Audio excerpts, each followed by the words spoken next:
Hi hello welcome to my channel. ಇವತ್ತು ಬಿಸಿ ಬಿಸಿಯಾಗಿ ಉದ್ದಿನ ವಡೆ ಹೇಗೆ ಮಾಡೋದು ಅಂತ ನೋಡೋಣ. ಓಕೆ, ಇದಕ್ಕೆ ಸ್ವಲ್ಪ ತೆಂಗಿನಕಾಯಿನ ಹಚ್ಚಿಟ್ಕೊಳ್ಳಿ. ಇದಕ್ಕೆ ನೆನೆಸಿರುವಂಥ ಒಂದು 5 ರಿಂದ 6 ಅವರ್ ನೆನೆಸಿರುವಂಥ ಉದ್ದಿನ ಬೇಳೆನ ತೊಗೊಂಡು ಅದನ್ನು ಮಿಕ್ಸಿಗೆ ಹಾಕ್ಕೊಳ್ಳಿ. ಮಿಕ್ಸಿಗೆ ಹಾಕೊಳ್ಳುವಾಗೆ ಸ್ವಲ್ಪ ಅದಕ್ಕೆ ಉಪ್ಪನ್ನು ಆ್ಯಡ್ ಮಾಡಿಕೊಂಡು ಗ್ರೈಂಡ್ ಮಾಡ್ಕೊಳ್ಳಿ.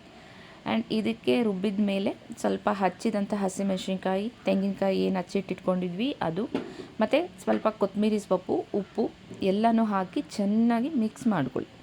ಓಕೆ, ಸೊ ಅದನ್ನು ಹದವಾಗಿ ಕಲಿಸ್ಕೊಳ್ಳಿ. ನೀವು ಮಿಕ್ಸಿಗೆ ಹಾಕುವಾಗ ತುಂಬ ನೀರು ಹಾಕ್ಕೊಂಡು ತೆಳ್ಳಗೆ ಮಾಡ್ಕೋಬೇಡಿ, ಅಲ್ಲಿ ಉಡೆ ಬರೋದಿಲ್ಲ. ಓಕೆ, ಸ್ವಲ್ಪ ನೀರನ್ನ ಆ್ಯಡ್ ಮಾಡಿಕೊಂಡು ಸೊ ನೀಟಾಗಿ ನೋಡಿ ಈ ರೀತಿ ಸ್ವಲ್ಪ ಗಟ್ಟಿಗೆ ಅದಿರಬೇಕು. ಸೊ ಹಾಗೆ ನೀವು ಅದನ್ನು ಕಲಿಸ್ಕಿಟ್ಕೊಳ್ಳಿ. ಸೊ ನೀಟಾಗಿ ಅದನ್ನೆಲ್ಲ ಪೂರ್ತಿ ಕಲಸಿಟ್ಕೊಂಡು ಕ್ಲೀನಾಗಿ ಉಂಡೆಗಳನ್ನ ಮಾಡಿಕೊಂಡು ನೀವು ಕೈಯಲ್ಲೇ ಕೂಡ ಉಂಡೆ ಮಾಡಿಕೊಂಡು ಅದು ಮಧ್ಯದಲ್ಲಿ ಹೋಲ್ ಮಾಡಿ ನೀವು ಎಣ್ಣೆಗೆ ಬಿಡ್ಬೋದು. ಇಲ್ಲಾಂದರೆ ಒಂದು ವಿಳ್ಯದೆಲೆ ತೊಗೊಂಡು ಅದಕ್ಕೆ ಸ್ವಲ್ಪ ನೀರನ್ನ ಹಚ್ಚಿ ಅದನ್ನು ಕೂಡ ಹೋಲ್ ಮಾಡಿ ನೀವು ಎಣ್ಣೆಗೆ ಬಿಡ್ಬೋದು. ಓಕೆ, ನೋಡಿ ಈ ರೀತಿ. ಸೊ ಎಣ್ಣೆಗೆ ಬಿಟ್ಟು ಈಗ ನಿಮಗೆ ಬಿಸಿ ಬಿಸಿಯಾದ ಉದ್ದಿನ ವಡೆ ರೆಡಿ. Thank you.